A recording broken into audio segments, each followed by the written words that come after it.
Hello everyone, मैं मीनाक्षी बजाज एक बार फिर आप सबका वेलकम करती हूँ अपने चैनल पर। मेरे चैनल पर मिलते हैं आपको कई सारे सब्जेक्ट्स के कंप्लीट वीडियो लेक्चर्स। आज का जो टॉपिक मैं आपको करवा रही हूँ वो है the sale of goods act है बहुत लेंथी, तो उसे मैंने कई सारे पार्ट्स में डिवाइड करके आपको डिटेल में समझाया है। आज हम डिस्कस करने वाले हैं पार्ट 5। आज के वीडियो लेक्चर में हम जानेंगे कि प्राइस क्या होता है, उसका मीनिंग क्या है, जो कि सेक्शन 2 सबसेक्शन 10 में समझाया गया है, और साथ में हम ये जानेंगे कि प्राइस को फिक्स करने के कौन कौन से मोड्स हो सकते हैं, यानी कि सेक्शन 9। तो आइए स्टार्ट करते हैं आज के वीडियो लेक्चर को। जैसे कि मैंने आपको बताया था कि ये जो सारा एक्ट है ये 7 चैप्टर्स में डिवाइडेड है। चैप्टर 1 हम ऑलरेडी डिस्कस कर चुके हैं और आजकल हम डिस्कस कर रहे हैं चैप्टर 2, जिसमें आता है formation of the contract. Chapter 2 का एक अहम हिस्सा है प्राइस। तो प्राइस को समझने के लिए 2 सेक्शंस इसके अंदर डील करते हैं, सेक्शन 9 और सेक्शन 10, जिसमें जाना जाता है कि प्राइस को असर्टेन कैसे किया जाता है और एग्रीमेंट टू सेल एट उसकी वैल्यूएशन कैसे की जाती है। तो आइए स्टार्ट करते हैं प्राइस के बारे में पूरी जानकारी लेना। लेक्चर को स्टार्ट करेंगे हम इसकी डेफिनेशन जानते हुए। इसकी डेफिनेशन दी गई है सेक्शन 2 सब सेक्शन 10 के अंडर, जिसमें बोला गया है कि प्राइस मीन्स मनी कंसिडरेशन, पैसा, for a sale of goods. यहाँ पर कई चीजें साथ में कंडीशन के तौर पर लगा दी गई हैं। यहाँ पर ये बोला गया है कि जहाँ पर कंसिडरेशन जो है वो बायर दे रहा है पर वह मनी की टर्म्स में नहीं है, उस समय वह एक कॉन्ट्रैक्ट ऑफ सेल नहीं कहलाएगा। इसको समझने के लिए हमें ये जानना पड़ेगा कि जहाँ पर गुड्स एक्सचेंज हो रही हैं दूसरी गुड्स के बदले में, उसे बोला जाता है बार्टर या एक्सचेंज। इसे कॉन्ट्रैक्ट ऑफ सेल नहीं बोला जाता। इसके अलावा जहाँ पर गुड्स तो एक्सचेंज हुई बट उसके बदले में बिल्कुल भी कोई कंसिडरेशन नहीं थी, तो उसे बोला जाता है गिफ्ट। इन दोनों सूरतों में वह कॉन्ट्रैक्ट ऑफ सेल नहीं बनेगा। अब हम डेफिनेशन को कंटिन्यू करते हैं।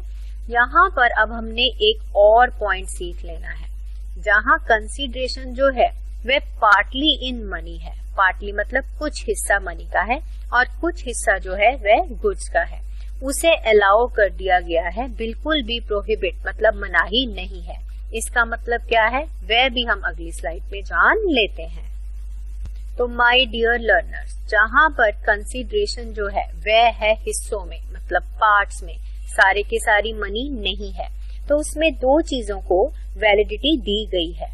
सबसे पहले यहाँ पर वैलिडिटी दी गई है एक्सचेंज ऑफर्स को। आपने कंपनीज में बड़ी बार सुना होगा कि एक्सचेंज ऑफर लगा हुआ है। इसका मतलब ये है कि पार्ट पेमेंट जो है वह होगी एक्सचेंज ऑफ ओल्ड गुड्स के साथ और बाकी जो पेमेंट होगी वो होगी कैश की। तो ये वैलिड है। जैसे आपने देखा होगा, आपने नई कार खरीदनी है तो पुरानी कार कंपनी ही वापस ले लेती है वैल्यूएशन करके। इसे बोला जाता है एक्सचेंज ऑफर और ये बिल्कुल वैलिड कॉन्ट्रैक्ट ऑफ सेल होता है।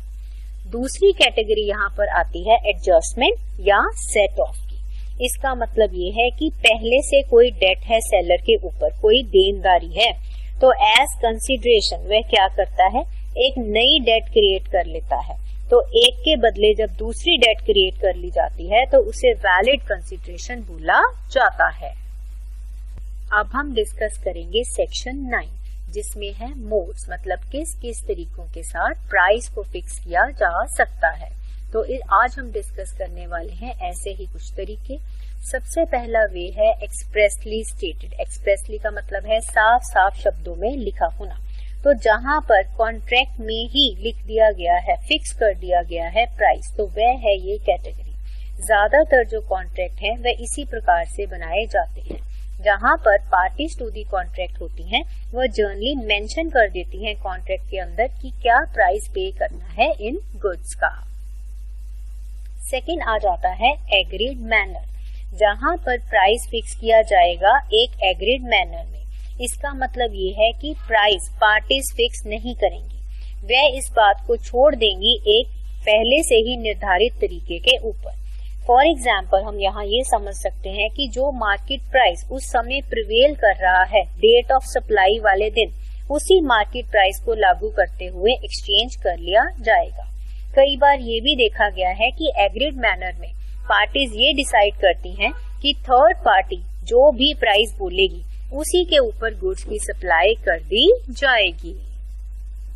इसके बाद आ जाता है तीसरा तरीका, जो कि है कोर्स ऑफ डीलिंग। मान लीजिए बायर और सेलर पहले से ही आपस में कई बार डीलिंग्स कर चुके हैं, एक दूसरे को पहले से ही जानते हैं।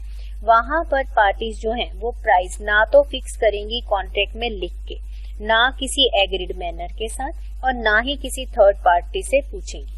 वह जैसे कि पहले करती आई हैं, जैसे बायर पहले पैसे पे करता था उसी प्रकार से पे करेगा। तो जहां पहले से ही डिसीजंस लिए जा चुके हैं। चौथा पॉइंट जो कि है रीजनेबल प्राइस। रीजनेबल प्राइस क्या होगा, इसकी कोई भी निर्धारित डेफिनेशन नहीं है।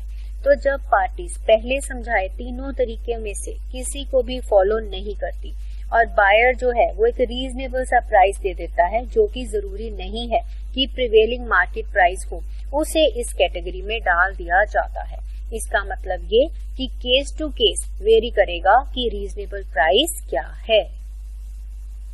अब हम डिस्कस करेंगे सेक्शन 10 सबसेक्शन 1, जिसमें हम जानेंगे कि अगर हमारा है एग्रीमेंट टू सेल, वो भी वैल्यूएशन के ऊपर, उस केस में थर्ड पार्टी का रोल क्या है।